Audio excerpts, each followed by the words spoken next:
Idly Ho Drinkerinos. It's a new episode of the Idaho Booze Podcast with me, Steve Koontz. On today's episode, we are talking wine with Telaya wine owner and head winemaker Earl Sullivan. We talk terroir, we talk grapes, we talk winemaking. If you, like me, are a novice when it comes to the sweet science of winemaking, then you will be, well, not a master, but at least whatever is 2 notches up from novice after this episode. In Brew News, we're talking more wine with some pairing tips for your Labor Day barbecue. And we have the Spirit of Boise in town this weekend where you can catch some fun during the Balloon Fest. Then, in Friday Night Pints, we look at 2 Telaya wines that Earl brought over. Plus, we found some more local Oktoberfest beers to celebrate the harvest with this week. All that and more on today's Idaho Booze Podcast. This show is sponsored by the Idaho Brewers United, or IBU. Sign up for IBU's monthly newsletter at idahobrewers.org and get VIP access to brewery events, tastings, and news straight from the source. Be the first beer nerd on your block to download the IBU app and start earning points for free Gem State beer gear. It's only 1 email a month, so what do you have to lose? Sign up at idahobrewers.org today. Welcome back to the Idaho Booze Podcast with me, Steve Koontz. In today's episode, we are talking to Telaya Wine's co-owner and head winemaker Earl Sullivan. So I thought it would be fun to talk about wine in my little opening rant here. Again, if you have any ideas about what this rant should be called, send them on in, idahoboozepod@gmail.com. My wine story is probably similar to yours in that I like wine. I know when it tastes good and I know when it tastes bad. I invited Earl on because it was pretty simple. I felt that his wine tasted good, and I love his tasting room in Garden City. The vibe is awesome. Everybody's super friendly and welcoming. It's just a really cool place to go, especially if you feel like you don't know anything about wine. Everyone there is super nice. And, he talks about that in our interview. Well, you don't know, but you will soon. And it's not an accident. He's cultivated that sort of atmosphere for his winery to be a place where people who maybe don't know a lot about wine can come in and learn something, and also be a little bit more selective when it comes to what they're picking out. So I know that I'm not alone in that feeling. He has won a bunch of awards. I was really, really, really impressed with all the awards that Telaya has won, both regionally and nationally. So I guess I guessed right on that one, having him on. Great guest, great interview. Can't wait for you to hear him. So I'll let him talk about Telaya. I'm going to talk about wine. Wine used to be a numbers game to me, and I think maybe a lot of people were like this, at least I hope so. When I was in my early 20s and when beer money was scarce, I would sometimes opt. Now this, kids don't know, but back when I was your age, back when I was in my 20s, minimum wage was like $6 an hour, $5 an hour, something like that. And I made above that, but not much. So beer money would become scarce about that second week after a paycheck. So I would sometimes opt for a bottle of $2 Chuck or something similar to that. There was one called Leonardo Pinot Grigio. That was a good one. But the $2 Chuck is the most famous. So we'll just say that. And back then, they only had red and white. So it wasn't like $2 Chuck Pinot Noir. You couldn't get into that. Like it was $2 Chuck red, $2 Chuck white, Leonardo, Da Vinci, Pinot Grigio, and then there was like a vodka that was at Trader Joe's that was really gross. Anyway, we're talking about wine. So we'd get the $2 Chuck, not necessarily proud of it, but we did what we had to do. Wine then became, after that, it became something I would have at holidays or celebrations. And for me, it's still like that. Like I don't think anyone doesn't love a glass of champagne when you're celebrating something, or when you're drinking a nice bottle of wine with a nice dinner with friends at a fancy restaurant, or even at your house. I think my wine drinking is almost exclusively while visiting wineries at a fancy dinner or during the holidays. And there is one exception. When I go to visit my parents. My parents, they live in the Tri-Cities, which is South Central Washington State. When I started visiting them, I became enamored with the Walla Walla wine region. That's a tough one to say. Also known as the Columbia Valley. And I really got into these red blends that come from that region because they were blending some grapes that I thought were kind of wild that I'd never really heard of, at least not for American, definitely not California wine. So Tempranillo, Grenache, Cab Sauv, Cab Franc, Merlot, all in these kind of blends. And maybe the bigger reason why is because they were also only about $8 a bottle. So one could go a long way on $8 a bottle, if you know what I mean. So drinking your way through a small town, I think, causes you to reflect, especially when you're so hungover the next day that doing anything other than reflecting causes great physical pain. What I came to believe is to respect wine, and that with wine, you're enjoying the glass, not necessarily the bottle. So what I mean by that is, wine is more alcohol than beer, a little less than liquor. So the amount that you can enjoy is vastly more than a shot of booze and a little less than a pint of beer. Now, this isn't new information for a lot of you, or for, I think, any of you, but I do think people tend to enjoy glasses of wine in the moment because of that wine. So because of what they're actually drinking, more than you would enjoy a beer. There are exceptions. Like if you're at the brewery enjoying a barrel-aged beer, you're going to enjoy that glass. And in that case, it's a 4.5 or 8 ounce pour of a barrel-aged beer that is higher in alcohol. That's going to be a glass-to-glass experience. But it's not super common to just sit by yourself and enjoy that.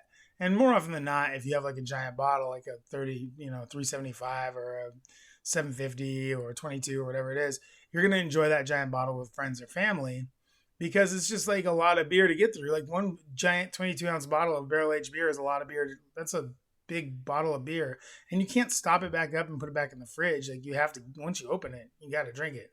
Just like vodka. When you're drinking beer, you enjoy the moment, while beer, in most cases, many beers, amplifies that enjoyment, I think. With liquor, a little bit different. You enjoy the sip, I think. So wine is more about the glass. Beer is about the sort of the moment. And, booze, whiskey, liquor, whatever, it's about that sip, 1.5 ounces at a time. And that experience differs greatly based upon the individual. I know people who love shots. You can do shots. You can sip in whiskey, cocktails. So there's a lot of different ways that you can enjoy liquor 1.5 ounces at a time. And the way that you enjoy the liquor really does, make for a different moment. So if you're doing shots on the golf course, for instance, that's going to be way different than when you're having a gin and tonic later in the clubhouse. It's just going to be a different experience with maybe even the same booze. So vastly different moments with that single shot of liquor. A glass of wine, though, is a moment in and of itself, which I think makes it special. If you savor the glass of wine, it doesn't quite hit you the same. It's nice, it's slow, it's warming. But if you drink that glass like a glass of beer, then it's going to hit you hard. The hardest test for this is with champs. I love champs. Oh, champagne. Ever since I first tried Dom Perignon when I was in college, I was like, this stuff is awesome. I had a similar thing with scotch. Like, I tried really awesome scotch for the first time, ruined me forever. But I really love French champagne, which is nonsense to a wine person because all champagne is French. But you know what I mean. Bubbles is bubbles, and I like them en français. Champs, it is carbonated, so it does go down like beer, but hits like wine, which can make for very fun evenings and very awful mornings. I don't know a lot about champagne, but I know this. Once you start savoring bottles, you won't go back to popping corks. And one glass of champagne can lead to an extraordinary evening or a great brunch, however you want to have it. You won't regret it until you do. Coming up next is Brew News. We've got some tips to include Vino in your next barbecue. Plus, the Spirit of Boise is this weekend. I'll have a list of stuff to do around the capital that you can go check out. Then my interview with Earl Sullivan, the co-owner and head winemaker at Telaya Wines. I had a great time getting to know Earl, and I think you will too. And that is all coming up next on the Idaho Booze Podcast. This show is sponsored by Boise Beer Buddies. When me and my friends are chopping it up at the local watering hole, say Good Apple Tap House or Twin Falls Sandwich Company, Bert's Growler Garage, I'm always watching the bar to see what people are ordering and if they are carrying that Boise Beer Buddies card. Because if you do frequent pretty much any craft beer bar or brewery in or around Idaho and you aren't using your Beer Buddies card, well, we can't be friends. The Beer Buddies card doesn't just unlock amazing deals like $1 off your first beer at Bert's, 20% off your entire bill at Twin Falls Sandwich Company, or BOGO Tuesdays at Boise Brewing. It also unlocks an entire world of craft beerdom with the Boise Beer Buddies app by showing you other bars, restaurants, and breweries where you can be saving money and making new friends like me. Let's face it, you're already buying beer. Now be a buddy. Get your Boise Beer Buddies membership today at boisebeerbuddies.com, and as a special treat, Use promo code BOOZEPOD, all one word, BOOZEPOD, and get a free year-long membership when you purchase one. That's promo code BOOZEPOD for buy one, get one free Boise Beer Buddy card. Be a buddy. Sign up for Boise Beer Buddies today. All right, welcome back to the Idaho Booze Podcast. I'm your host, Steve Kuntz, and we've got brew news. And we are going to stick with our wine theme, at least for the first part of brew news here. So I found this article from the Idaho Press about pairing wine with your barbecue. And this one, I thought it was going to be all Idaho wines, and it ended up being more Washington wines. So I'm going to just go ahead and kind of paraphrase a lot of this. So basically, this weekend is the biggest barbecue weekend of the summer, right? It's really the last weekend of the summer. It's Labor Day. September's literally around the corner. It's happening like probably as you're listening to this. So what do we pair with our favorite things that we barbecue, right? So like this weekend, I'm doing a big brisket. I don't want to brag, but it's a giant brisket. And I'm going to barbecue. I'm going to smoke it in my smoker for a number of hours. Then I'm going to cut it in half. I'm going to cut part of it up. I'm going to make some really tasty little burnt ends. It's going to be amazing. What do I pair with that? Well, I think with the flat end of the brisket, which is more of your kind of sandwich briskets, the brisket you're more familiar with. It's going to be smoky. It's going to be layered with flavor. It's going to be really good. So you want to do something that when you're pairing alcohol with something like that, you either want to do something that complements it, you want to do something that contrasts it, or you want to do something that sort of washes it away. So with that one, I think I'm going to pair it with this wine I found. It's called Blindfold. It's a Pinot Noir. It's a white Pinot Noir from Prisoner Winery. I think it's in Walla Walla. And this wine is really cool. It looks like a white wine. It smells like a white wine. Actually, it just looks like a white wine. If you smelled it with a blindfold on, you would swear it was like a Pinot Noir. Because it is. It is a Pinot Noir. It's just not with the skins. And it's not done to make it red. It's actually super white. So I'm going to pair the flat end with that wine because I think a lot of those Pinot Noir flavors are going to contrast with the smoke and make for a nice, enjoyable sort of meal to go with it. I think that'll be really nice. Then with the burnt ends, what I'm going to do is I'm going to pair that with, if I have it, a Petit Verdot from Telaya. The Telaya Petit Verdot is probably my favorite wine that they do, year to year. The Turas is also good year to year, but the Petit Verdot is nice and light. It's crisp for a red wine. It's got flavors of like cranberry and I want to say like kind of overripened fruit and just that sort of nice kind of variety of flavor, but not super heavy like a cab. It doesn't come off as very jammy or very heavy, and the alcohol is a little bit lighter in it, I think. So it's not quite as boozy either. So I think with those burnt ends, that Petit Verdot from Telaya is going to go really well with it. Then we're going to look at, what are we looking at next? Maybe like burgers. You're going to do some burgers. So if you're doing like smash burgers, which everyone's doing now on your Blackstone or on your grill or whatever you're using, with burgers, I like beer. I mean, obviously, a good Pilsner is going to go really well with that. I think that the new Pilsner from Payette, the Crisp Air, is really good.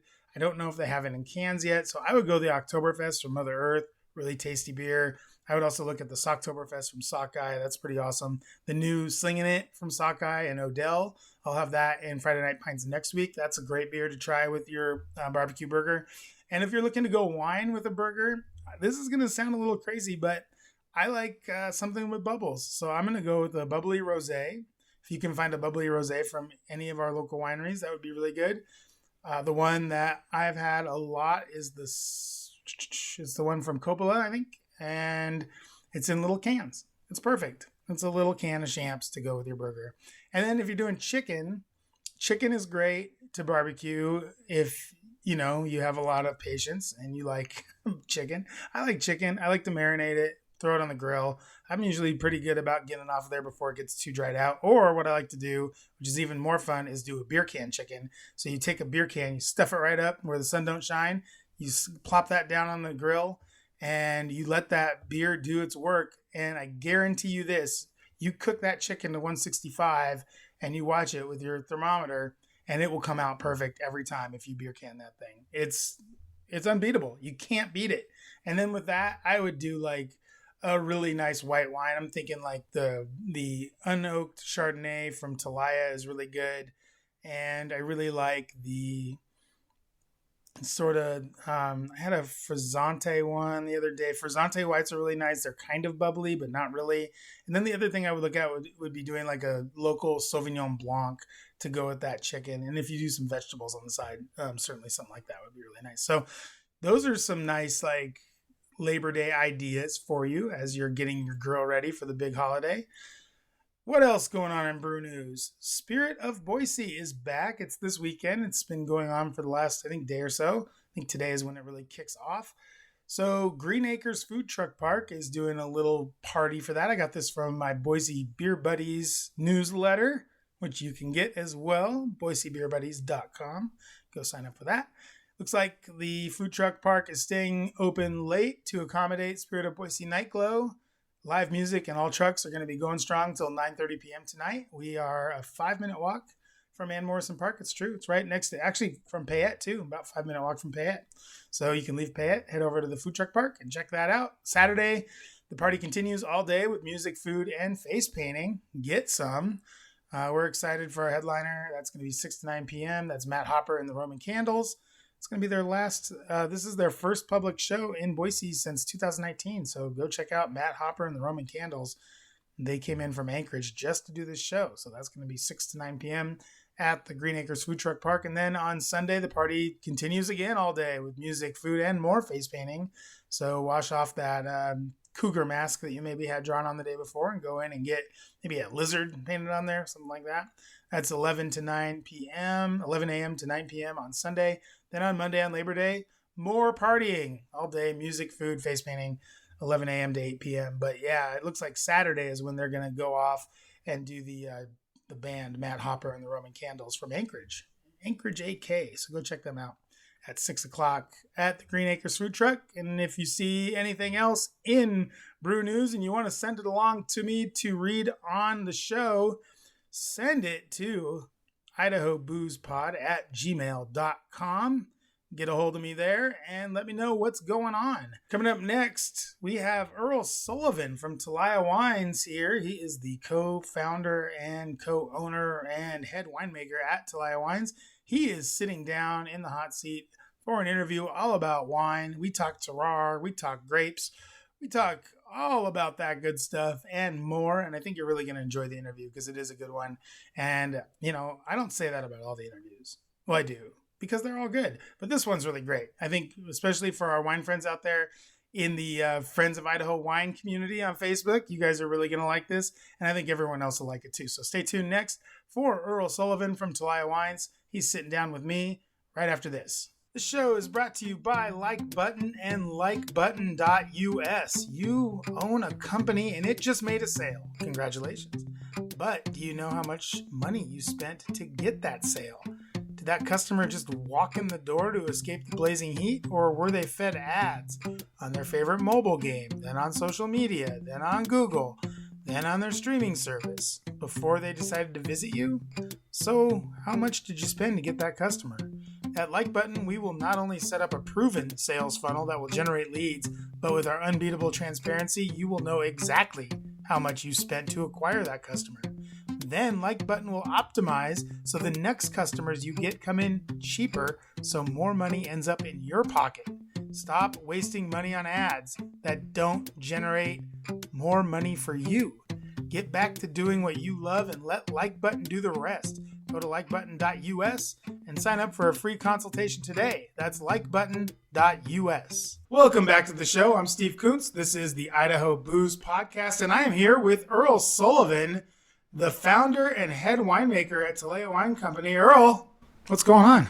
Not a lot, man. We're getting ready for harvest. We're just gearing up for another round of pressing fruit and getting stuff in the barrel and getting ready for another vintage. Pressing fruit, is that a euphemism for something? No, we got everybody gets crush and press kind of mixed up. So they say, oh, it's time to crush. Well, crushing is actually bringing the fruit in and destemming it. And then the pressing is actually like with whites, we just go straight to press. And so whites come in first, reds come in second. So we're pressing right now. I've always thought that reds came in first. Like No. reds first, whites second, No. and then just whatever's left over, rosé.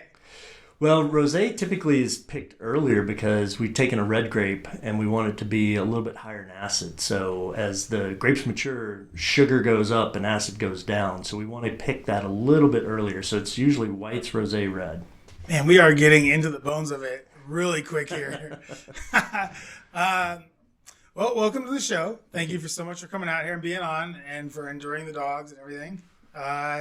Just go ahead and tell us a little bit about yourself, your winery, and how you came to be a vintner here in Idaho. Sure. So my wife and I moved to Idaho about 23 years ago. I ran a pharmaceutical company, and my wife's a veterinarian by education and trade. And we're doing great. I mean, we loved Idaho. We love everything it had to offer. We started a family. We had a son who's now 19, who's heading off to college tomorrow for his second year. Congrats. And thanks. And, when we were two professionals working and having a kid, we made it work. And then we had a second kid, and that's our youngest son, who's just turned 17 last week. And that just made things completely untenable because I was traveling 280 days a year. That's not going to work. Nope. Been there, done that.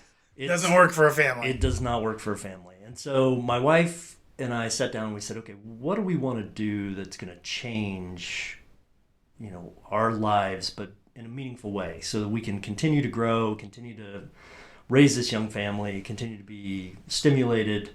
I'm a biochemist by education. My wife's a veterinarian. So we wanted something that was intellectually stimulating. We wanted something that would teach our kids the work ethic I learned growing up working on our family farm. And then we wanted something we could do together because we'd always, had kind of separate careers, separate paths. And we just kind of fell into wine. I mean, there was a friend of mine who had a winery. She wanted some help with operations. That's what I specialized in. I said, let me come down. Let me see how it works. You can teach me a little bit about wine. I can teach you about operations. You go in, you do that first harvest day, which is like 15 hours. You come home, you're tired, you're dirty. And I looked at my wife and I said, I think that's the first honest day's work I've done in about 15 years. And so we decided in 2008 to make an experimental blend. And you figured if nobody liked it, if it wasn't that good, if it wasn't that much fun, I mean, I'm Irish, we'll drink it. I mean, it's not gonna go to waste. It will find a mouth. It will find something. And we actually really enjoyed it. We enjoyed the process. We enjoyed the people. We enjoyed kind of that community that is competitive but collaborative at the same time. And so we just decided that this was something we were going to do. And so that's what formed Telaya, was trying to create something for our family that would be meaningful and something that would be very intentional. So the name is very intentional. Telaya is a blend of the word Tetons and La Playa, which is Spanish for beach. My favorite place in the world is the beach. Doesn't matter which one. Yep. And her favorite place in the world are the Teton Mountain Range. So, oh my God, you guys are like a mirror of me and my wife. There you go. Unbelievable. So we put together Telaya and we launched it in 2016. So coming on 9 years, we moved into our new facility, which is down in Garden City, right on the river, and that's been great for us. And then 3 years ago, we expanded and took over a second production facility out in Nampa, which was an old abandoned winery that's kind of heart of the biggest vineyard in the state of Idaho. And so it just gives us the opportunity to do a little bit of custom crush for other people, smaller wineries that are getting started kind of the same way we were when we shared space with other people, and to let us spread out a little bit and be a little bit more efficient. That's awesome. Cool beginnings. I like that you guys tried and made a bottle first, and we're like, oh, is it good? Sure, it's good. All right, let's do it. And then it sounds like you jumped in 2 feet. And so how long has the winery been? So we started in 2008 with 50 cases of a blend, which we have, I think, 11 bottles of left. Oh, you still have some in the library, huh? Nice. Yeah, and it actually tastes really good. We opened a bottle about 6 months ago. Nice. And then, so 50 cases in 08, 100 cases in 09, 210, 411, and now we do about 10,000 cases. Wow. That's amazing. 10,000 cases. So what was the initial blend? It was a Syrah-based blend. It's called Turas, which is Irish for the word journey. So I have Sullivan and Murphy in my family lineage, and so very Irish. And so again, being very intentional, we wanted all of the things that we did to be very specific to the brand and what we were trying to accomplish, because it's not just about making great wine. We wanted to create a company that's very different. So our employees are treated very differently than what you would traditionally consider in the hospitality industry. I wouldn't say our mission, but our purpose is very different, and we're trying to create a different type of company. So everything has to be intentional. So the federal rules on a winery are pretty staggering. It's more regulated, and I hate to say this, but it's more regulated than any pharmaceutical plant that I managed anywhere in the world, with the exception of our DEA facility in Israel. Yikes. We're an FDA food production facility. Mm-hmm. We have a TTB, Tobacco Tax and Trade Bureau license. Yep. We're managed by the Idaho State Alcohol Beverage Control. We're managed by Ada County Alcohol Beverage Control. Because we're a food producer, we're managed by Central District Health, and then the city of Garden City, and then the 28 states we ship to, we have licenses and rules that we have to follow in all those. Yep. So very regulated industry. Some of the rules are kind of dumb. So for example, if it's 75% of one grape and 25% of another grape, you can still call it that 75%. So if it's 75% cab and 25% Syrah, you can legally call it a cab. Mm-hmm. That's a quarter of the amount of the wine. So for us, that's a blend, right? So anything that has a blend. I think that would sound like a blend to just about anyone. Right. So it's 25%. That's a quarter. Right. It's crazy. So it's crazy. We decided that anytime we have a blend, it's going to have an Irish name. So the first blend was Turas. Irish for journey was the start of our journey, and it was a Syrah-based blend. Syrah, Cab, and Merlot the first year. Every year we make a new Turas. I actually brought you one here from 2022. Delicious. And this one just got released this weekend. Oh, wow. It is a Syrah-based blend, all Idaho. So in 2012, we switched to all Idaho fruit for our Turas. We still get Washington fruit. People kind of give us a little bit of grief about it, but there are certain things that don't grow as well here as they grow in Washington. So we still have some Washington relationships and bring some fruit from Washington to Idaho. It is all made in Idaho. But Turas is the continuation of our journey, so it's the best of the vintage every year. Wow. So it changes every year. And that's something it's crazy that you jumped ahead to that, because I was going to ask all about the Turas line.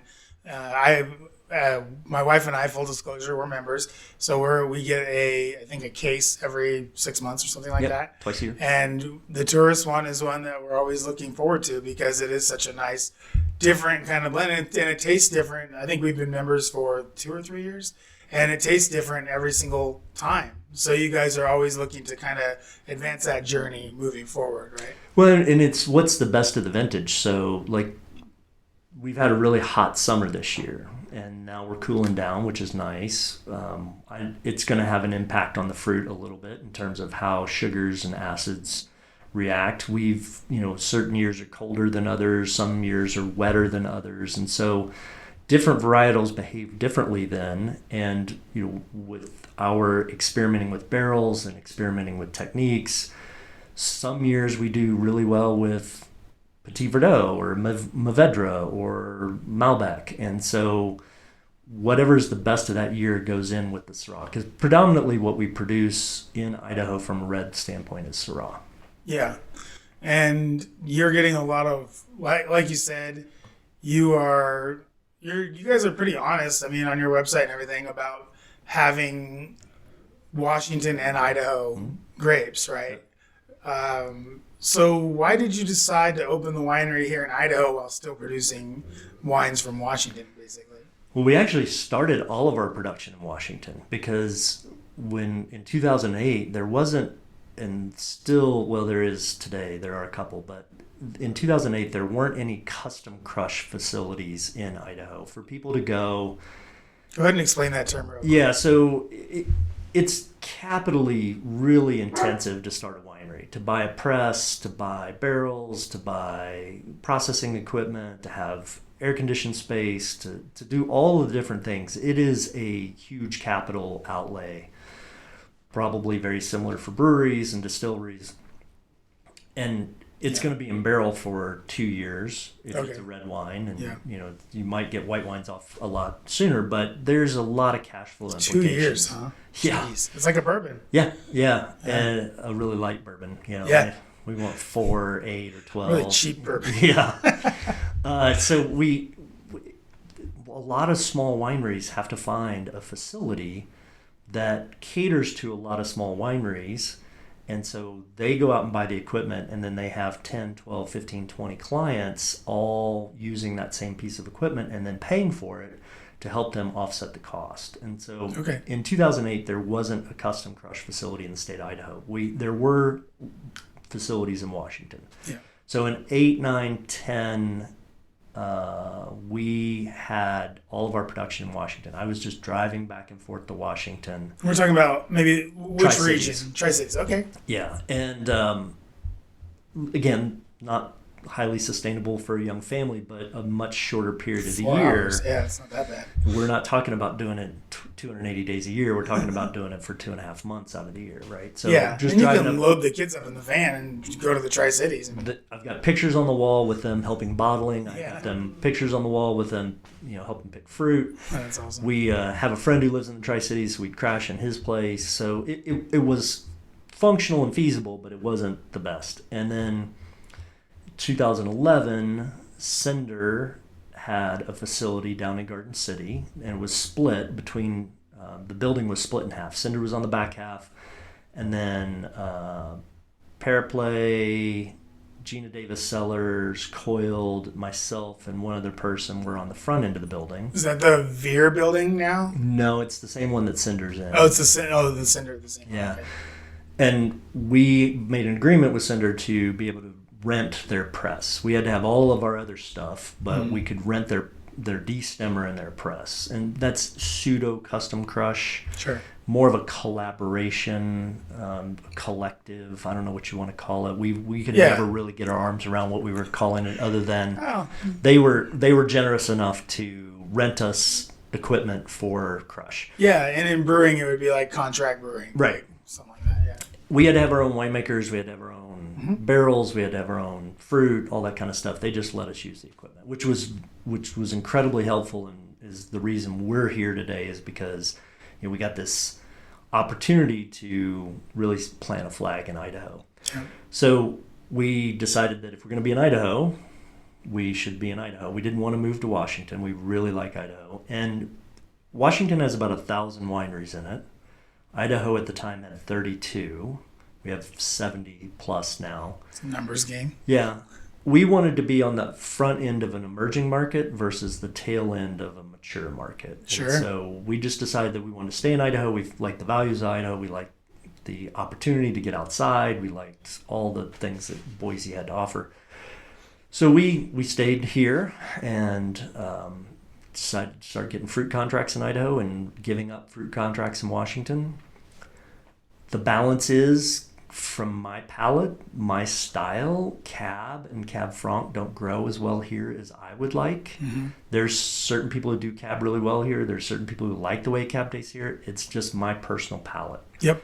And since my wife and I own the winery, we get to choose what we make, and we only make things that fit our palate. We don't necessarily go towards whatever the consumer trend is, like soft reds, which are the sweeter reds. We just don't do that. And so we've kept some relationships in Washington to get Cab and Cab Franc coming in from really pristine growers. I mean, we're up on Red Mountain, Dick and Luann Boucher Vineyards, and then Discovery Vineyards, Milo and K. May, out in the Horseheaven Hills. Red Mountain, great wines come off of it. Great grapes come off of there. Syrah. Yep, we have Ciel de Cheval Syrah from there as well. Grenache?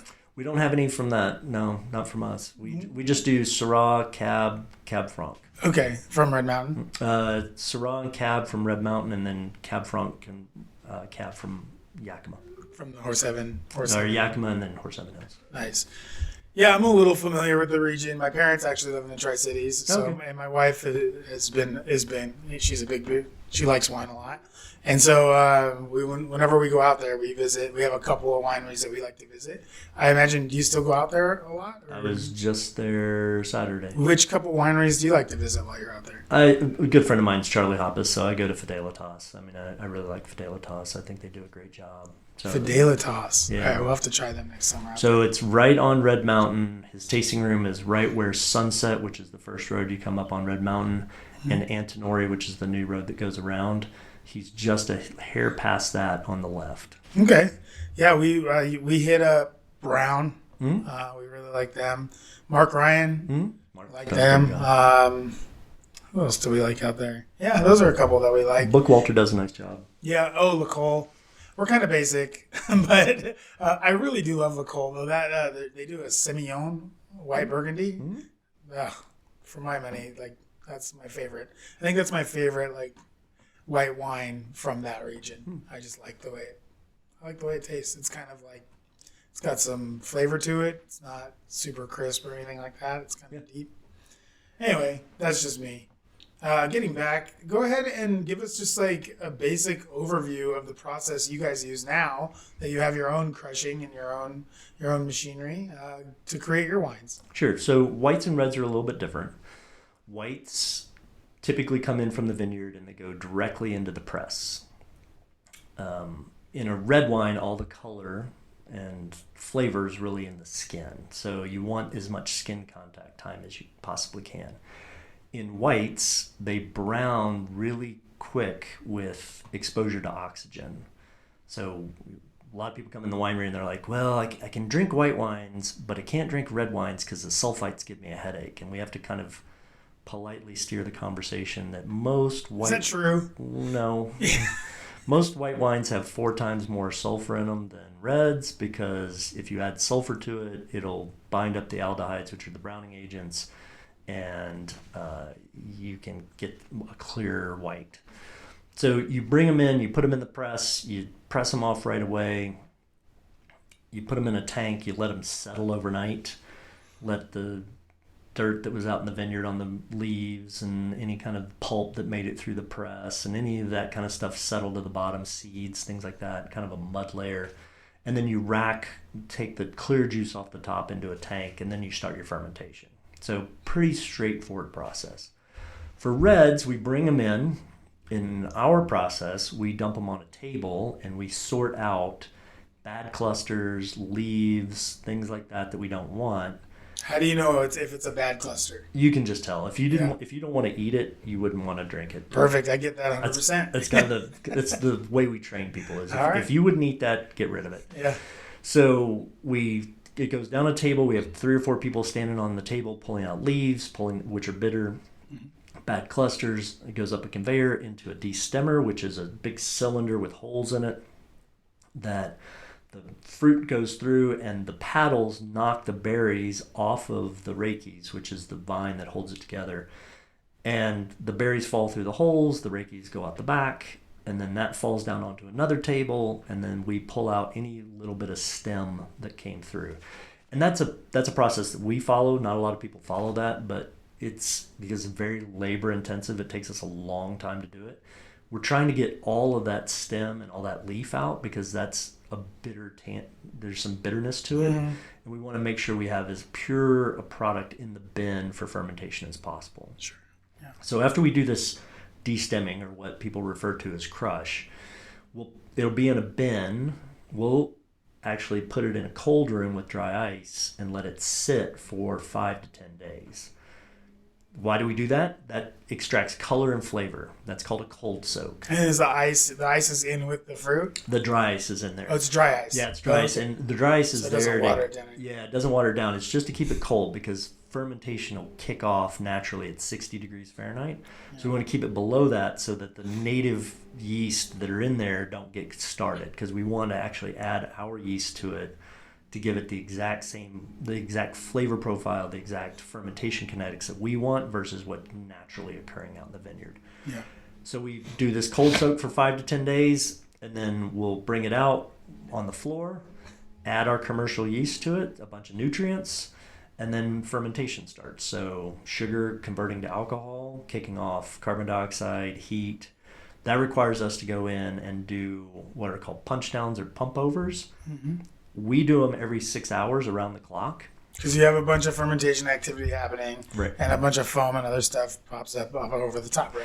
We don't get foam like you do in beer. What happens is the grapes rise to the top of the bin. Okay. And you push down on it like a waterbed. Oh, okay. And it's called a must cap. Must cap. And what that does is that traps all the carbon dioxide and heat underneath it, which stresses out the yeast. And when yeast gets stressed, they can excrete sulfite, like a mercaptan, mm-hmm. which is that rotten egg odor. You can get rid of it if you get it quick enough. Yeah. If you don't get it quick enough, it's kind of embedded in there. And there are other ways to get rid of it, but that requires chemical treatments and all kinds of other things that we don't do. Do you also get diacetyl and acetaldehyde from stressed out yeast? You can, yeah. That's interesting. So every 6 hours, we're punching that fruit down or pumping it over, getting that must cap moist, getting those yeast, getting them oxygen, making sure that the heat comes off of it, and then putting in nutrients on a regular basis. So we measure where things are based on a Brix level to determine how much nutrients we want to put in to keep those yeast happy, mm-hmm. so that they finish and go to finish fermentation. We take all of our wines dry. We don't leave any residual sugar in our wines. And how long does it typically take for fermentation to... So from the time we get the grapes... Primary fermentation. Yeah, for the primary fermentation. So from the time we get to the grapes through the cold soak to getting ready to go into the press because they're done with their primary fermentation is between 18 and 21 days for us. Most wineries, it's 6 to 7 days. Okay. Yeah. So you guys just take a little bit longer. We take a lot longer. Try to get more out of the grapes. More color, more flavor, more mm-hmm. texture, more complexity. Okay.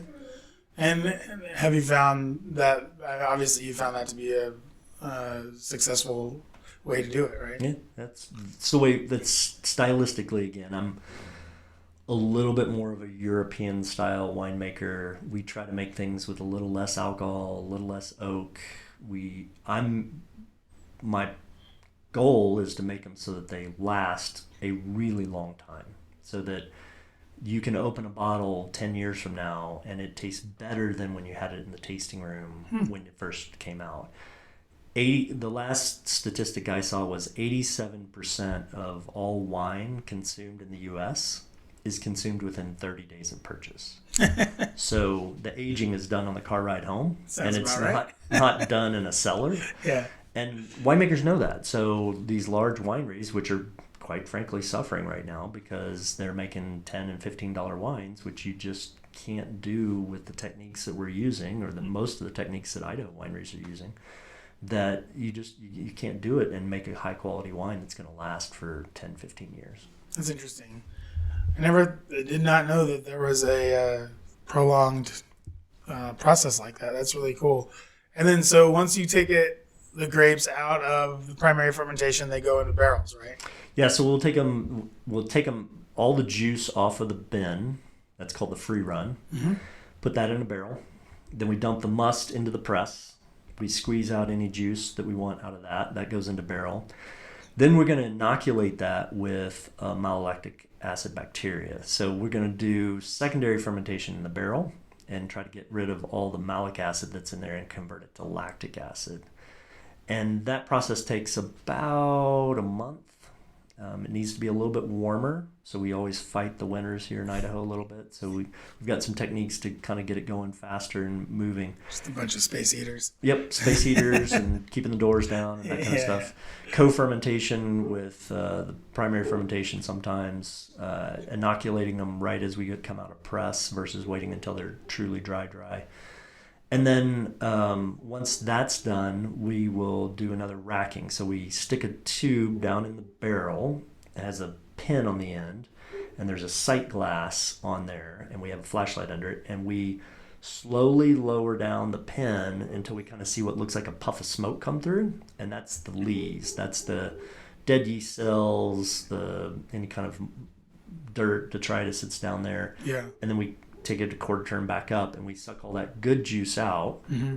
flip that barrel, all this kind of gunk comes out. Yeah. We wash the barrel out, and then we put the juice back in. Okay. And then we top it off, and then it goes into cold room for 2 years. Nice. And we top it. We as a company, and not everybody does the same thing, but we top that wine every 30 to 45 days. So okay. So you keep the barrel full. Yeah, because you have evaporative loss. And if you don't do that, you can get some bad bacteria that'll get in there. Now, the great news about wine, same probably with beer, but no human pathogen can live in wine. Right. So too high alcohol, too high acid. Really, really true in liquor. Yeah. So we're not worried about human pathogens, but we're worried about pathogens that are going to get in and destroy the wine. Yeah. So you don't want ethyl acetate in your wine because Acetobacter got in there. And if the Acetobacter gets in there, which is an aerobic bacteria, you got headspace in the barrel. All of a sudden there's oxygen there, they can take off, then you get ethyl acetate, and that's kind of a close cousin of acetone. So you get that kind of nail polishy kind of smell. That's the worst. Yeah. So actually, no, I know what the worst is. And I know the answer because this is stupid dogs. I know the answer. I know the answer because this is something that I've heard a lot from some of the winery friends that I've gathered. But tell all of our sour beer fans. Gosh darn it! Hold on, just 1 second. You're gonna ask about Brettanomyces. And I've got Barbarian Brewing right next to me, and Bree and James have a ton of Brett beers. We do some collaborations with them. And, I always tell James, I was like, hey, man, bring all of your non-Brett beers because I don't want Brett in the building because the only way to get Brett out of the building is to burn it down. That is basically, I can't imagine a bigger nightmare. And James and Bree are great, and we love Barbarian Brewing, but I can't imagine a bigger nightmare than having them move right next door. No, they're great. They take awesome neighbors, I'm sure. Yeah, they are. But that I've just heard war stories about that. Brett getting in, and basically you have to burn down the warehouse, right? Yeah, it's a rogue yeast. You can't get rid of it.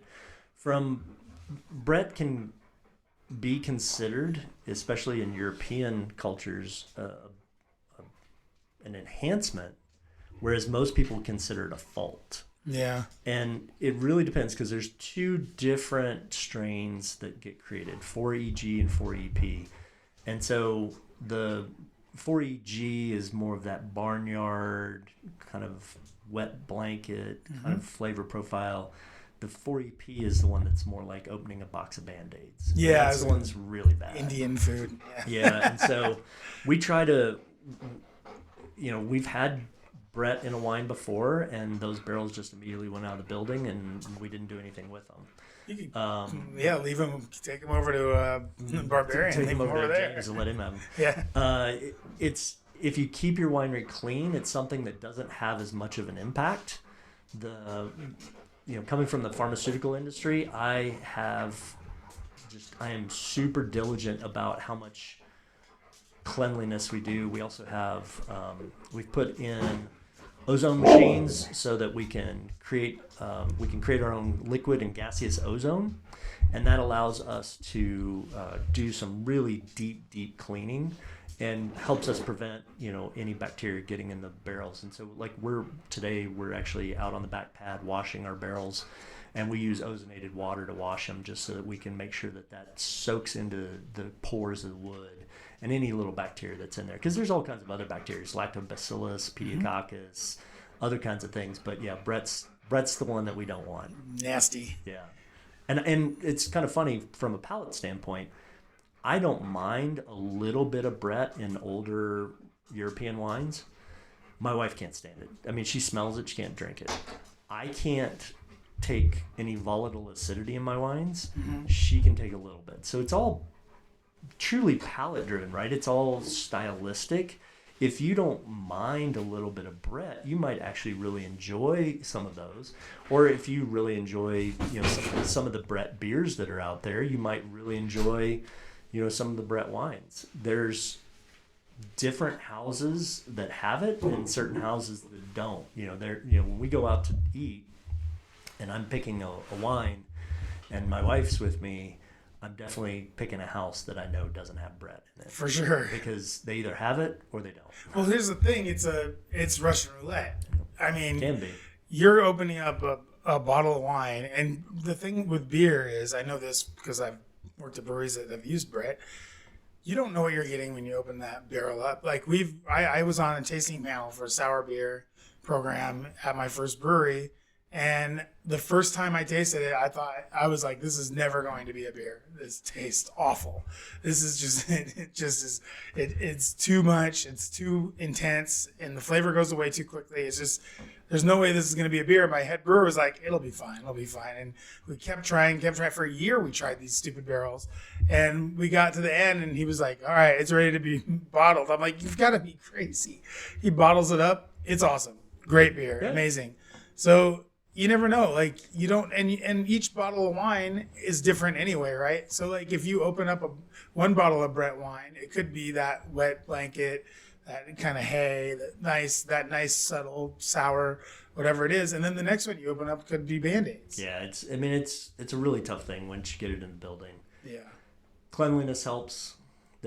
Sure. It can come in on the oak too, so we have to smell all the barrels when they come in. So we wash all the barrels and we smell them, and we can smell Brett right away. And I'd like to apply for that job, for the barrel smelling job. It's fun. That's one of the sexiest smells is a brand new oak barrel. No doubt about it. I assume that you can't just plant some Pinot Noir grapes out in the backyard and expect to get fine wine out of them. So what goes into finding the perfect spot for your vines? Well, let's start with the fact that Idaho has a really great growing region. If you put your finger on the globe and spin the globe, we're kind of on the same latitude as the Rioja region of Spain and the northern Rhone region of France. So Tempranillo, Syrah, Viognier, things like that grow really, really well here. And there are a lot of different factors that go into that. We have really good soil for it that's sandy, cinder, kind of loamy soil. We have a long diurnal cycle, so it's light at 5 o'clock in the morning and it's dark at 10 o'clock at night. We have that cold air that comes off the mountains at night, so we drop 30 degrees at night, so we're not always super hot. So we got these long days that we have a lot of cooling. It's a really great growing region for a lot of wine. Now, that being said, you want to find the right area because not every area is a great area. For example, if you have a little bit of a slope of a hill in your backyard and you want to plant some wine, and at the bottom of that hill you have a barn, all that cold air is going to run down at the end of the night and pool up around that barn because it's blocking the air from flowing through it and freeze out anything that's at the bottom of that. That's wild. So airflow is really important. Orientation is really important. The soil is really important. I mean, if you have a hard caliche clay pan, which a lot of places around here do, the vines aren't going to go down as far as you want them to go down. And so you have to kind of rip the soil. You take these big pieces of equipment through and break that up. Yeah. We have a vineyard that we're working with that we had some grapes planted for us.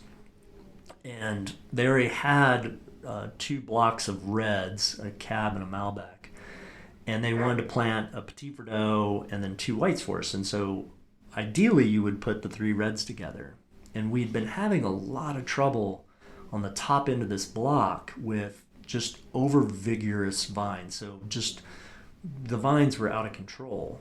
And they weren't overwatering because that's the first thing you look for is when you see that much vigor in the vines, you think, oh, they're putting too much water on it. Because we actually want to stress the vines. We go to 25% deficit reduction irrigation once we start into harvest because the reproductive organ is the grape. So we want all the energy to go into the grape. We don't want it to go into the leaves. Sure.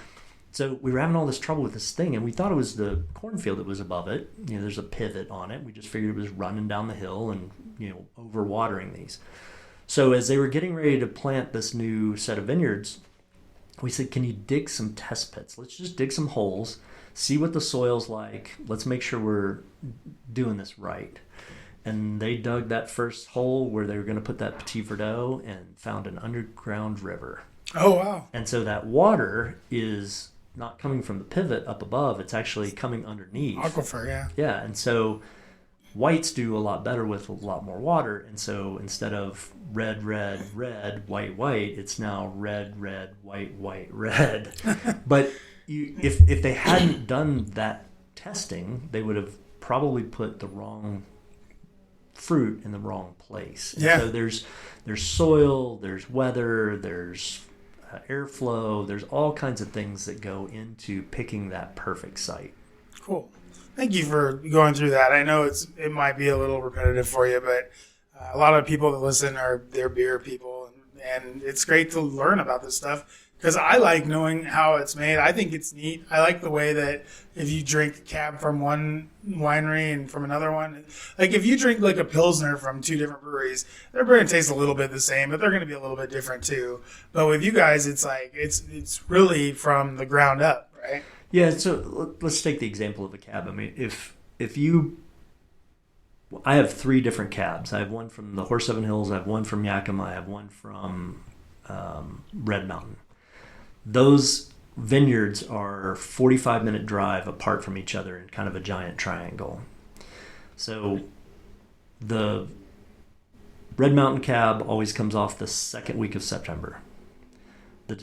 The Horse Seven Hills cab always comes off around the 1st of October and the 1st to the 10th. And then Boucher cab up in Yakima almost every year has been the 30th or 31st of October. So 45-minute drive from Red Mountain to Boucher, and we're second week of September to the 31st of October. And that's all based on weather patterns and how cold Boucher is and how hot Red Mountain is. That's also going to change the flavor profile. Now, I also use different barrels for those because the ones coming off Red Mountain are super tannic, so I want a little less tannin in my barrel than I get from Boucher. Boucher's a little bit more delicate, so I have to use a little bit of a different barrel. Same thing with Discovery. It's a little bit more in the middle range and has a more kind of body without the tannin, so I use a different barrel. So all 3 of those cabs, even though they're 45 minutes apart, are going to taste wildly different, even though the same producer's making them. That's wild. That is wild. And another great example would be Block 46 Syrah, which is our kind of flagship Syrah that we do. My rows are kind of in between Melanie Krause at Cinder and Leslie Preston at Coiled. And so if you go taste their Syrah, my Syrah, and Leslie's Syrah, Cinder Syrah, Telaya Syrah, and Coiled Syrah, they'll all taste different. But we're 3 different winemakers with 3 very different styles. Doesn't mean any one of them are bad. It just means that we have 3 different techniques. We have 3 different styles. We have 3 different things that we're going for, all coming from rows that are within 30 feet of each other. And they're the same grade? Yep. And same clone, same just everything is different. After you get them, you do something different. We do something different. They do something different. Oh, that's interesting. I didn't know that's the way that was a thing with wine. I didn't know that you could take the same grape and make. I thought it was just you make the juice, then you ferment the juice. No, the yeast will have a huge impact on it.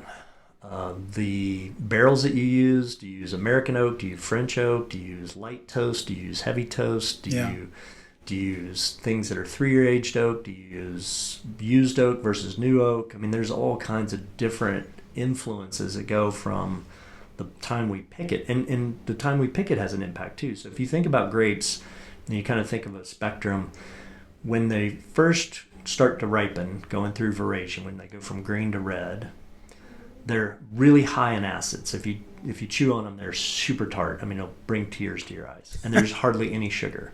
And then as they start to develop, the sugar goes up and the acid goes down. So they go up the spectrum of, think of raspberry, strawberry, cherry, Bing cherry, blueberry, blackberry, raisin, and jam.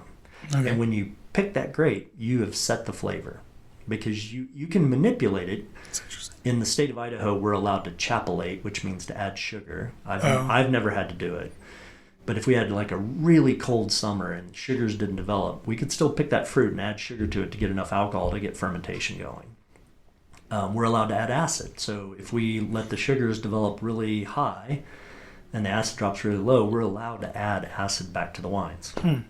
And so we can manipulate the chemistry a little bit, but it's really hard to manipulate the flavor for sure of what the grape gave you. Now, you can manipulate it by putting it in oak, because the more new oak you use, the more flavors of vanilla, butterscotch, caramel, coffee, chocolate you're going to get. Yeah. But when you taste a wine and you taste, you taste cherry or raspberry or citrus, you're typically tasting the grape itself. And so, Sure. there are all kinds of different ways to manipulate it.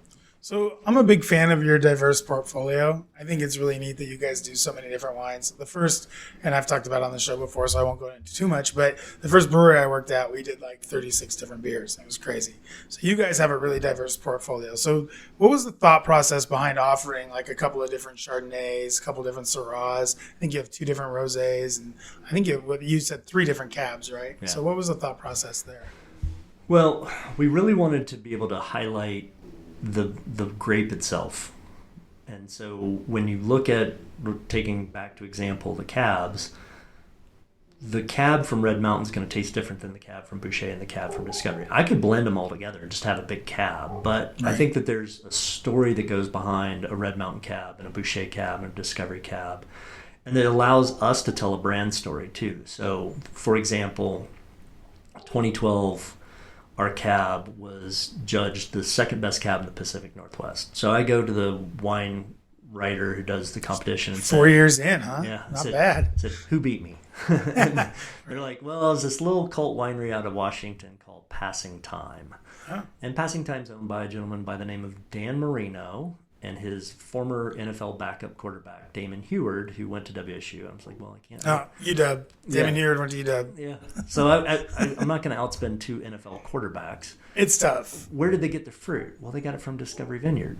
All right. Well, okay. So Discovery Vineyard's this little cult vineyard that's hard to get into and just epic fruit coming out of this thing. Well, I get a call one day from Milo May, who's the owner of Discovery, and says, hey, I've been reading some good things about you. I'd like you to take some of our fruit. And I'm like, why me? He's like, well, I went to Bora High, and I really want somebody in Idaho making wine with my fruit. I'm like, I'll be right up. How great is that? So we can tie that into a brand story, right? If we just blend it all together, it just becomes a cab. Right. So we have these really great vineyards. We have these really great blocks, and we can really fine-tune what we're doing with them. And we like a lot of variety in what we're doing. When I was first starting out in the wine industry, I went to a conference in Washington, and it was a tasting conference. And the gentleman who's running it, who's a very famous winemaker in Washington, said, everybody raise your hand who has had a wine from other than your winery in the last month. And, everybody raises their hand. Everybody who's had a wine from outside the state, keep your hand up. Like half the hands drop. Anybody who's had one from outside the United States, right? Like there's like 20 of us that have our hands up. Any of you guys that have had a wine from an emerging region, and he listed like 10 of them. And I was traveling still a lot, and there were like 20 people out of the 500 people in this room that still had their hands up. And he's like, you guys look around. These are the people who are going to have the best palates. Because if you just drink wine from your winery, you'll get cellar palate, which means you think you're making the best wine. And you won't see new techniques. You won't see new things. And so by having a wide range, we're able to experiment.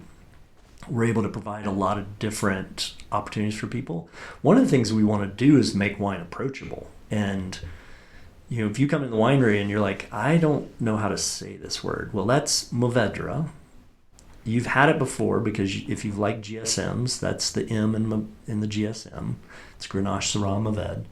And you can say Mourvèdre. You don't have to say Mourvèdre. Everybody will know what a Mourvèdre is. I would say the M1. Yeah. And we just kind of take the stigma out of it. I mean, this is as dressed up as I get, right? I mean, I'm in boots. Right now he's wearing a full tuxedo with tails. Right. Which I thought was a nice look.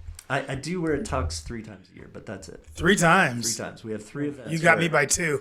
Well, we have 3 events that the staff requires me to wear a tuxedo. So.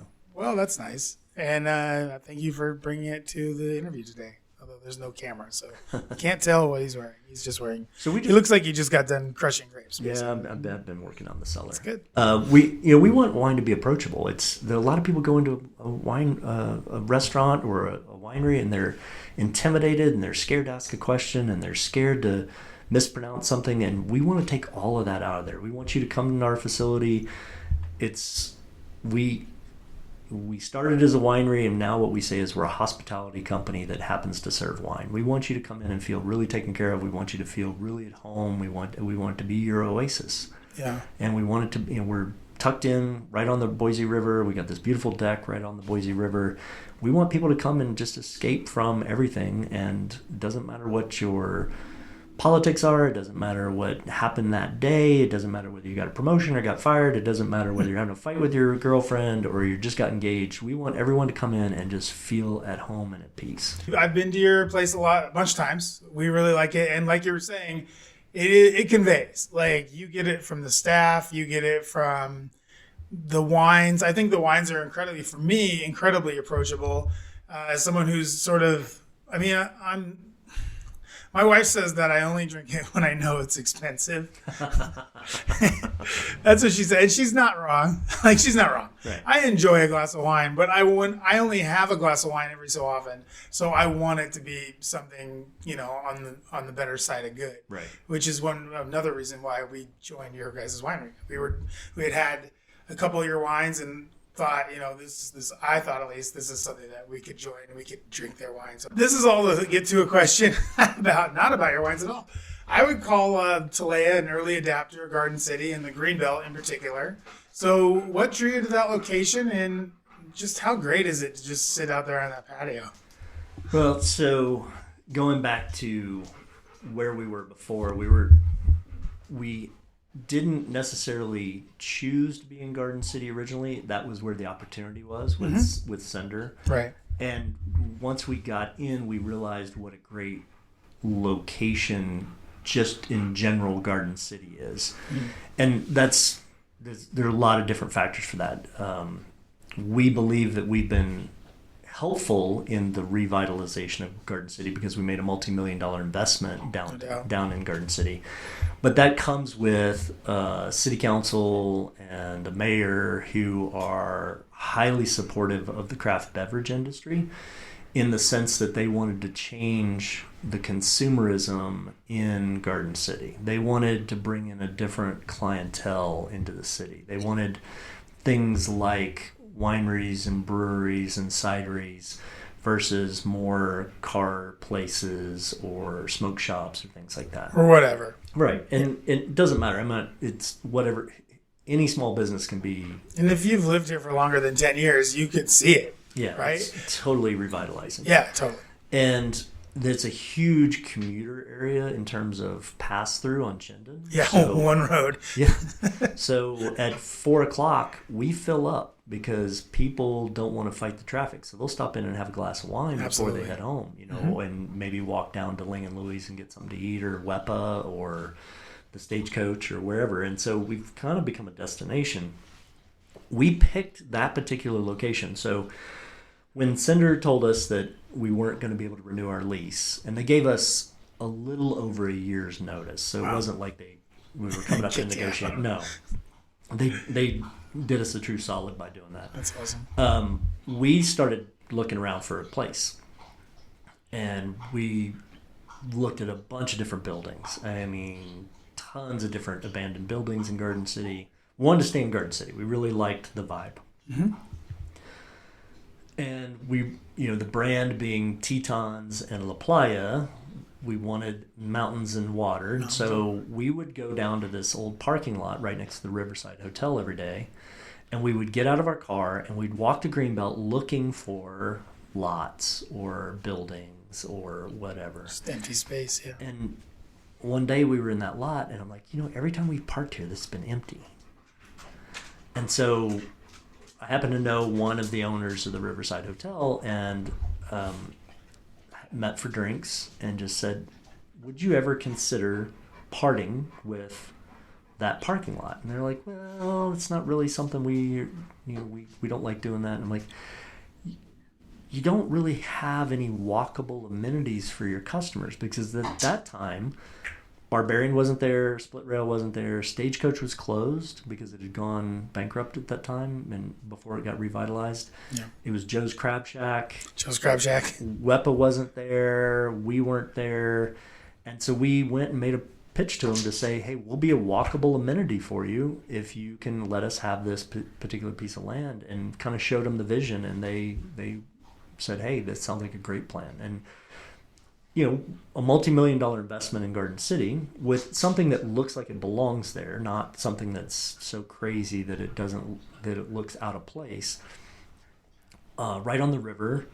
You think of great river walks like, San Antonio or someplace like that. First place that comes to mind. Yeah. So now you've got Ling and Louie's, and you got the Sandbar, Chicago. And you got our place, and so, and then the 36th development that's going up, that's going to have lift work district there, and I've heard thing looks like a spaceship. Yeah, they've got some stuff going in there that's going to be pretty cool. You've got Push and Pour that's right down there, and then Wilder Group's putting something pretty close behind it, and pretty soon, I think. Yard Arms right there, which is super cool. Yeah.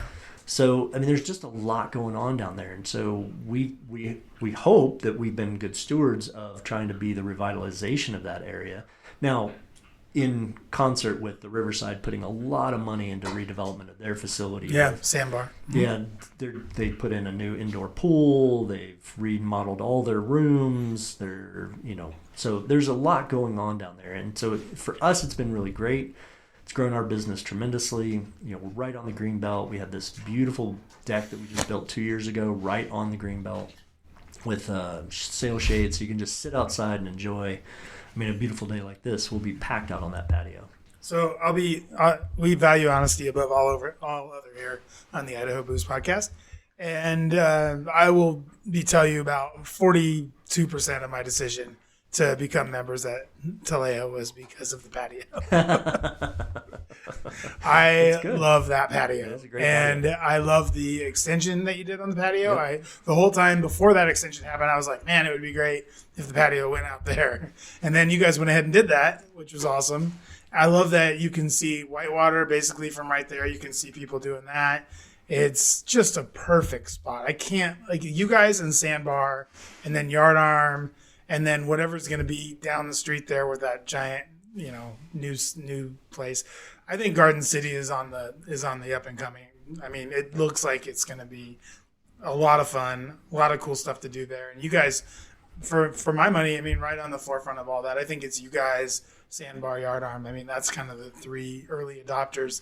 And then, Ryan Sturman put his smoke shop, put his cigar lounge. Right there at Veterans, I think. Yeah, Veterans in Chinden.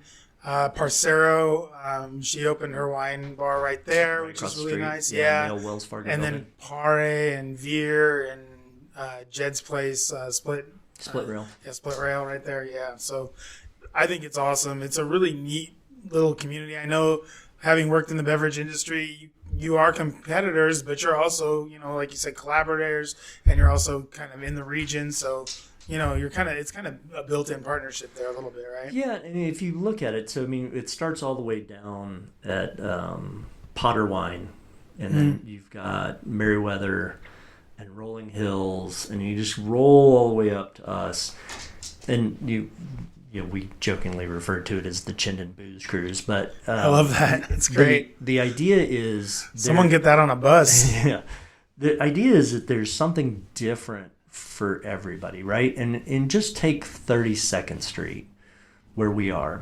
We're a hospitality company that focuses on high quality wine. We have a view of the river. You're sitting out there just relaxing, kind of everybody's oasis.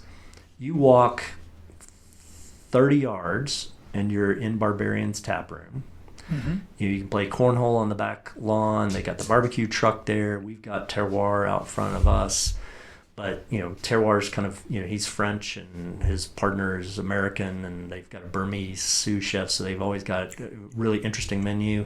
Then you go over to Barbarian, and you got Jokers in the back with his barbecue, and you can play cornhole. They've got 30 or 40 different styles of beer on. Yeah. And you walk another 30 yards, and you can be in Split Rail, and Jed's kind of our maverick, and, he does all kinds of crazy stuff. And he does. And so you can have 3 different experiences within 150 yards of each other, or you can choose the experience you want, right? You may not be into what we offer, and you may be really into what Jed offers, or you may be really into what Coiled offers, or you may be really into pick one. Yeah. So there's there's diversity, so we're not really taking away from each other's opportunity. For sure. You go, and there's a bakery now. Yep. And if you're still worked up, you could go to the axe throwing place. You just toss some axes around. Go to Black Moon and get some pizza. A lot going on over there right now. I think it's awesome. And I'm excited that we're here for it, because that part of town when I first moved here was weird. I mean, it was just like Chinden, and you just had to use Chinden to get to the other side of town, basically. And now that Garden City, the city, and you guys, and I think pioneers like you guys, and Yard Arm Barbarian, and I mean Split Jet, it's Split Rail. I mean, it's really neat to see that kind of coming to fruition, so to speak. Yeah, no, it's great for the community. The city's tried to do it responsibly. They've tried to keep some affordable housing. You can ask the question, what is affordable housing? But anytime we've had an issue, that's a tough question. It is. But anytime we've had an issue, whether it's challenges with people or other issues, we can call the police department and they show up. If we have an issue with permitting, we can call the city and they'll help us resolve it. So it's not that you get a free pass. You still got to follow the rules, but it's a responsive city, which is something that not every city is. And so that's been really great for us for growth, because when we wanted to do that patio, there's some easements out there, and you've got to work through the city attorney, and you've got to make that all happen. But the city's like, if this is good for Garden City, let's find a way to do it. Sure. And let's do it responsibly. Let's make sure that it's within the rules. Yeah. So you may have to have some contingencies on it to make sure you can do it properly. But let's find a way to yes versus a way to no. Nice. I like that. Do you feel like, getting back to kind of grapes and sort of the different styles and stuff you guys do you think there are grapes or varietals that are underdone in this region or that are overdone? Kind of both sides of the coin? No, it's been a discussion. For 6 years, I was on the Idaho Wine Commission, and this was kind of an underlying discussion that we were having on a pretty regular basis of what is Idaho. And when you think about Idaho, it's not just the Snake River Valley, because we have the Lewis and Clark Valley up north as well, Mm-hmm. which has a wildly different growing region than we do. Because if you think about it, they're at sea level. Mm-hmm. And so it's a little bit warmer up there. It can be a little bit of a banana belt. And so, warmer and colder. Yeah. And so they can get certain things ripe that we can't get ripe down here, like Cab and Cab Franc. Okay. But so when we talk about Idaho holistically, we have to think of the north as well, which often people think about the Snake River Valley because that's where we are, and we forget that there's the Eagle Foothills AVA, which is a sub-AVA. We are panhandle friendly on this podcast. Yes. As am I, because I have a lot of friends up there. We talked about, do we want to be known for a specific grape or grapes? You think about Oregon, the Willamette Valley, Pinot Gris. Pinot, yeah. And that has its benefits, but it also has its limitations. And so we think that being a really good, diverse growing region and growing the things that we grow really well here is a better solution for us than being known for a grape. Like I said, with our latitude, things that we're similar to, Tempranillo grows really well here. Syrah grows really well here. Viognier grows really well here. Chardonnay's a weed. It grows everywhere. We got Petit Verdot that grows really well here. Malbec grows really, really well here, because if you flip the globe on its head and look at that latitude on the southern side, we're very similar to some of the Malbec regions, like in the Uka Valley. And so there's a really good opportunity for us to be a widely diverse growing region. We just have to make sure that the growers focus on the quality, because when I first started here, most of the growers were more focused on volume and what they were giving me, which is a grape grower, and what they've become are wine growers, which is not only what are they going to give me, but what am I going to do with it? Does it need to be handpicked? Does it need to be thinned more? Does it need to have more light? Does it need to have less light? Does it need to have more water? Does it need to have less water? Can we adjust the vineyard to be a little bit more boutique winery friendly versus bulk winery friendly. And so we've seen a huge shift over the last 10 years of wine growers in the valley being, pulling things out that don't work and putting things in that do, asking, instead of just going out and planting, asking growers or producers, what do you need? What is it that sells well? What is it that we can grow and that will sell? And so there's just been a really great ascension of good growers and good producers in Idaho. Giving Idaho, if you look 23, 22, 21, I think it was 2021, we won the Cascadia International Wine Competition. That's British Columbia, Washington, Oregon, Northern California, Idaho, I think a little bit of Montana. 700 other wines that are in that competition. And we won Best of Show with our Syrah. Wow. First time Idaho had ever won a major regional.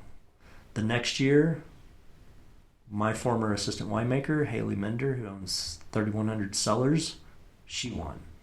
It's a lot of cellars. Yeah. 3,100 nautical miles of rivers in the state of Idaho. And then last year, Will Advere won.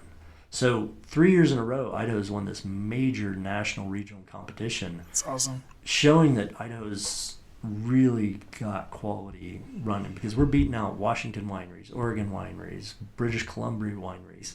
And it's not a fluke. I think what I hear you saying is, take that, Dan Marino. Yeah. Well, I tell you what, I've never met Dan Marino, but Damon Heward, who's the other one for Passing Time, I have poured wine with him at a conference, and he and his wife, Julie, are lovely. They're really nice people. The Hewards are homeboys of mine. They are. Oh. I grew up just up the hill from them, and they went to high school with my cousins. Oh, yeah? So, yeah, I know of the Hewards. Great people, nicest people you'll ever meet. Yeah. But Dan Marino, suck it. You just got sacked hardcore by Idaho. And guess what, Drew Bledsoe? We're coming for you. You're next. So keep an eye out, because we're coming. Drew Bledsoe also makes good wines. Double back. Yeah, that's not bad. Probably at the Figgins facility. Pricey for Drew Bledsoe's wines. Pricey. So this is all really good stuff. I'm really happy that you came on the show today, because I'm learning a ton. I'm sure a lot of other people are too. But I want to talk about just a little bit more about kind of stuff that you guys do in addition to wine. So you have a whole webpage dedicated to the dogs of Telaya. Telaya? Telaya. Sorry, I keep saying that wrong. Which jobs would you give these two dum-dum dogs that I have? Well, we'd probably give where's Murphy? Yeah, Murphy. He wants to be let outside. Yeah, he would be our court jester, I'm sure. And hear that, Murph? I think this is Larry. Department of Sleep for Larry. Larry, he's an excellent napper. Dogs may nap as well as him, but I don't think anyone naps better. Yeah. He's really good at that, and he's being chill right now. But earlier they were really rough. That's my fault. I should have tried to walk him this morning, and I just ran out of time. Well, we have the dogs at Telaya up there because, as I said, my wife's a veterinarian, and so our facility will always be pet friendly, and we're also kid friendly. And so you can feel free to bring your family to the winery to taste wine. We have non-alcoholic beverages both for adults and for kids. We carry local beer. We carry Idaho cider, not local, but Idaho cider. Mm-hmm. And we try to have a wide range of opportunities. Now, if your dogs are coming, we ask that they be on a leash, just because not everybody's a dog person. Not that we understand that, but my wife being a vet, we're always going to be dog friendly. I understand it sometimes, and I am a dog person. And sometimes we ask the parents to put the kids on a leash. Sure, yeah. Throw Junior on a leash too while you're at it. Because we want everyone to have a great experience. Mm-hmm. And we want it to be people's oasis, but we are dog and kid friendly. Yeah, and you have a giant patio out there, so it's fine. Right. All the dogs and kids can play in the river. Whatever. So those dogs at Telaya are all of our employees' dogs. Yep, they're great, super cute. And then another thing I was looking at was you guys do a lot of work in the community. And what are some organizations that you work with, and how did you come to work with a lot of those guys? Again, going way back in time when my wife and I first had our first kid, we went to Mexico because that's kind of the beach we go to in Cabo, and we sit down and we're like, what are the 5? What are the core values we want to raise our kids on? We came up with 5. Oh, and so they're painted up on the kitchen wall. And anytime one of our boys messed up, we'd take them up to the wall and like, all right, what did you do? Oh, you told a fib. Well, that's integrity. You can't do that. You can't lie. So as we were starting the company, we're like, how do we have one set of values at work and one set of values at home? I mean, how do you walk out of your front door and then all of a sudden jump in your car and go to work and have a different set of values? And since we own the company, we're like, you know what? These 5 values are going to be the 5 values we have here. And one of them is compassion. And so, again, trying to create a different type of company, we're like, how do we give back to the community? Because the community is going to show up for us. We're predominantly locally sold. We don't have any distribution. We have a bunch of club members who are mostly local. We do have a couple hundred out of state, but mostly local. Mm-hmm. And how do we give back to this community that's helping us live our dream of creating a different type of company? And so one of the benefits that all of our employees have is they have a charity budget. So in that charity budget, they get to pick a charity of their choice. And then the first Friday of every month, which is actually next year going to switch to the last Friday of every month. But the first Friday of every month right now is what's called Sip to Give. And an employee picks that charity, and that charity needs to mean something to them. And it has to be local. So we don't do any of the national charities. And there's nothing against the American Heart Association or anybody like that. I was chairman of the American Heart Ball for 2 years because my son had a heart condition when he was a kid.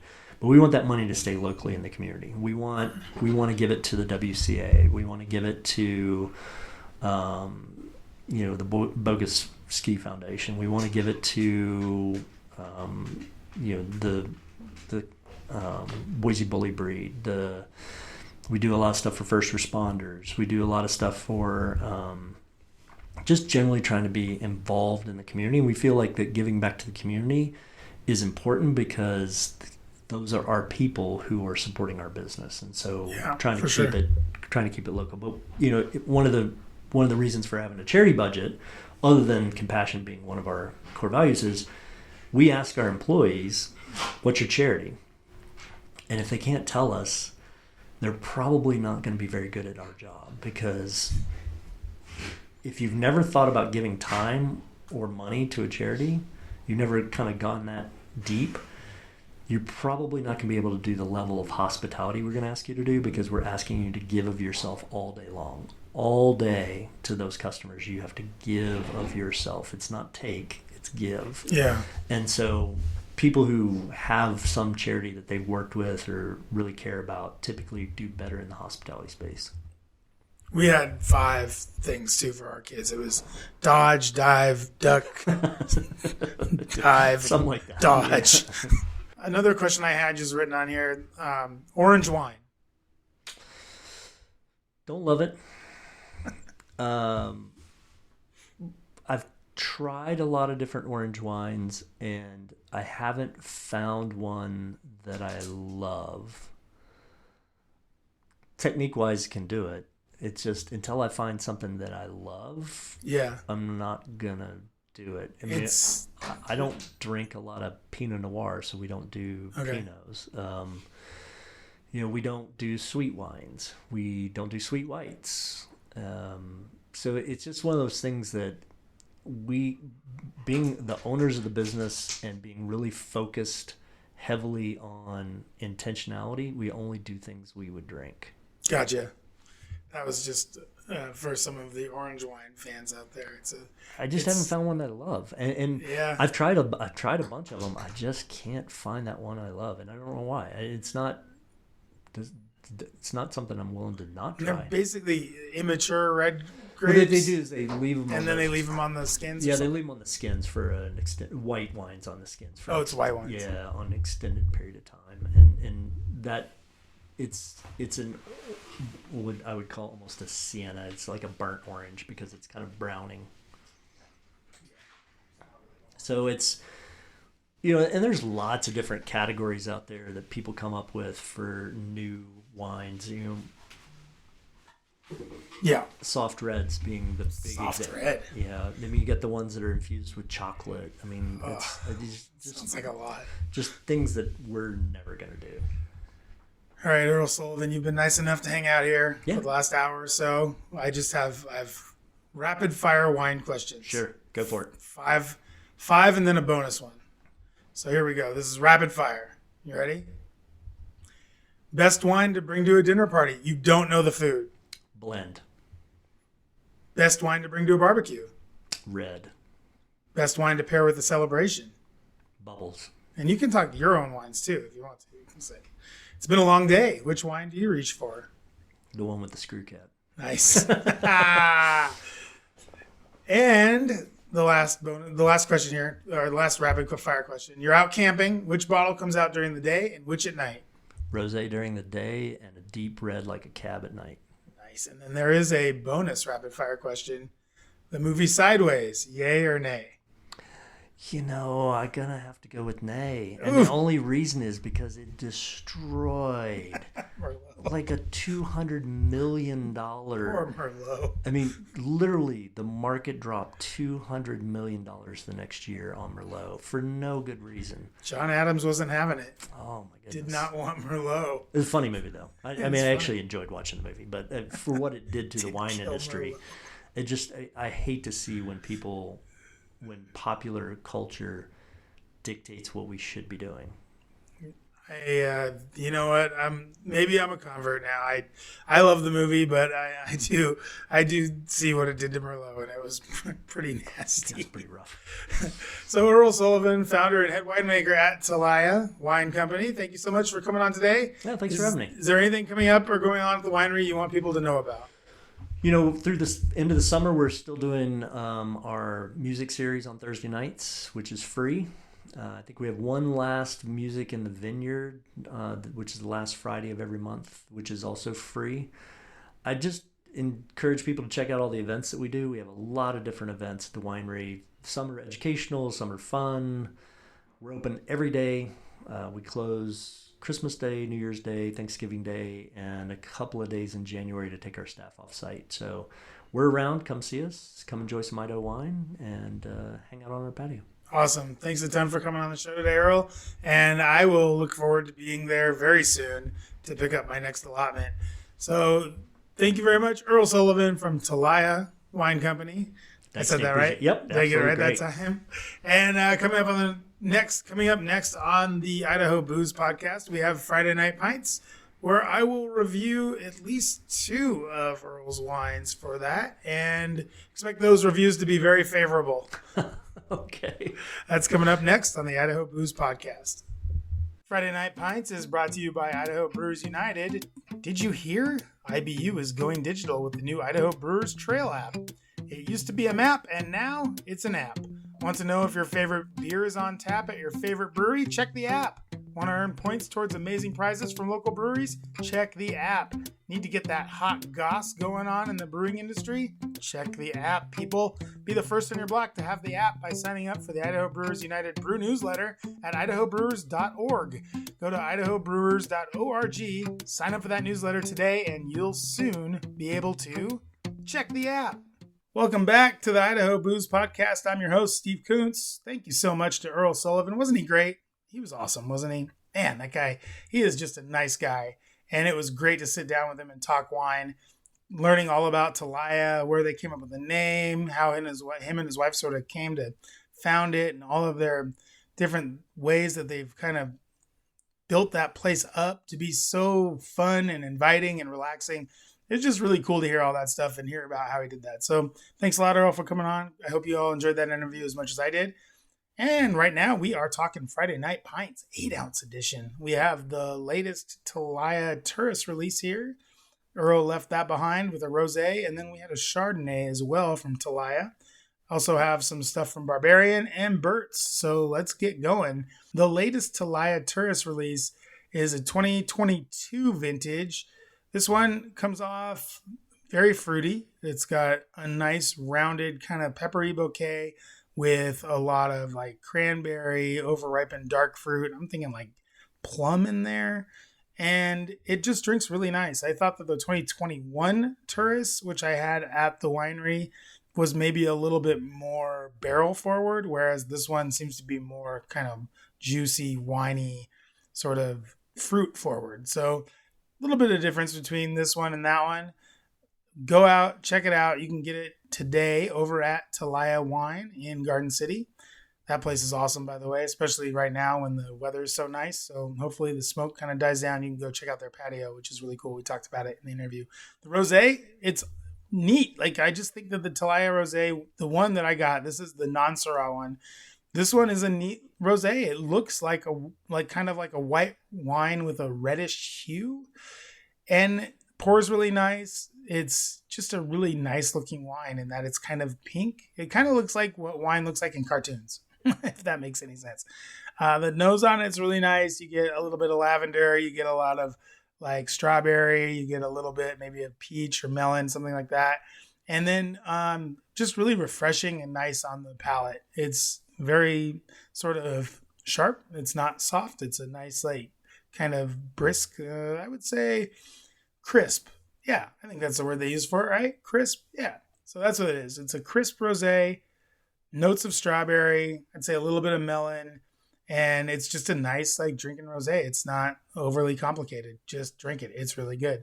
That's at Telaya as well. Then the Chardonnay I tried was not the oaked one. The oaked one is called Carries something. This one was just the regular Chardonnay. I really like this one. It's aged in steel, which you can tell right away because it doesn't have that oaky buttery thing. My wife really loves that. She loves this one though too. So it's weird. Like usually she doesn't like the ones that are finished in steel as much as she likes the oaky ones. This one she likes a lot. I like a lot too. It's got almost kind of like a pear sort of apple vibe going on there. It doesn't have the buttery finish. It doesn't have the oaky kind of aftertaste. It just has a really nice Chardonnay character to it. This is more like, I would say like an old world, like a European type Chardonnay, like a French Chardonnay, which is a little bit more crisp, a little bit more fruit forward, not so buttery, not so oaky. So yeah, give this one a try. Also at Telaya Winery, you can pick that up. I think all those bottles are right around $20. The Turas might be a little bit higher, maybe $26, $27. I think the rest of them are right around $20. Anyway, so right next door, wandered over to Barbarian and tried a couple of their fest beers. Every year they put out 2 fest beers. This year, no different. They put out an Oktoberfest Marzen and a fest beer. The Oktoberfest Marzen, oh man, what a great nose on this beer. It was really, really nice. Honey, toasted almonds. You get those hops, grassy, lemony hops. A really nice, just looking beer too. Really like ruby red, white, kind of a pillowy head. Nice looking beer. Really amazing aromas. The flavors all carried through. It's nice, like little honey, toasted almonds, grassy. Just a really nice Marzen. So I definitely recommend trying this one out. 6%, 20 IBU. Found it on tap at Barbarian. I think either location has it. And then the Fest beer. Now this one's a little bit different. It's I'm not sure if it's a lager or an ale. It kind of comes off as a lager. It's light. It's pale. It's got a nice white head on it. You get biscuits, lemon rind on the nose. That carries through. It's not overly complicated. It's just a really nice kind of German style of beer. I don't know that you're going to find anything like it around. I think they're the only ones that really make something like this. It sort of reminds me of the Mother Earth Octo, except for it doesn't have that sort of darker overtones. It doesn't have that toasty honey kind of flavor. It's more on that biscuits, lemon rind. You get like a crackery malt in there and maybe a little bit of pepper as well. So yeah, I liked them both. I thought the Marzen maybe came off a little bit better than the Fest beer, but they're both good beers. So 5.6%, 15 IBU, found that on tap at Barbarian. And for 2 other beers that I tried at Barbarian, including the Pink Cadillac IPA, which is their new hazy, and then the NA Marzen, Barbarian, throwing down the gauntlet on our boys at Athletic, putting out an NA. So I tried both of those. Those will be on my column, the Friday Night Pints column. You can get that on Substack or wherever fine Idaho beer columns are sold. Okay, so then I went to Burt's and tried their collab with 10 Barrel. It's called the Honor Roll Pale Ale. This one really nice on the nose and beautiful looking in the glass too. Actually, the beer tender there was nice enough to pour me a second one. He saw the first one he poured me was a little hazy. I guess it was bottom of the keg, something like that. So he got me a new one. Nice and clear, beautiful looking beer. Pale yellow with a white head. Really pretty in the glass.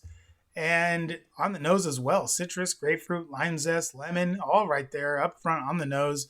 A really nice tasting beer too. All that comes through in the flavor. Very little aftertaste. A little bit of bitter finish, which I like. So kind of a big pale ale, 6.1%, but we wouldn't expect anything less with a collab from 10 Barrel and 30 IBU. So give that one a try at Burt's and probably at 10 Barrel. I don't know. I haven't been there in a minute, so I'd have to check that out.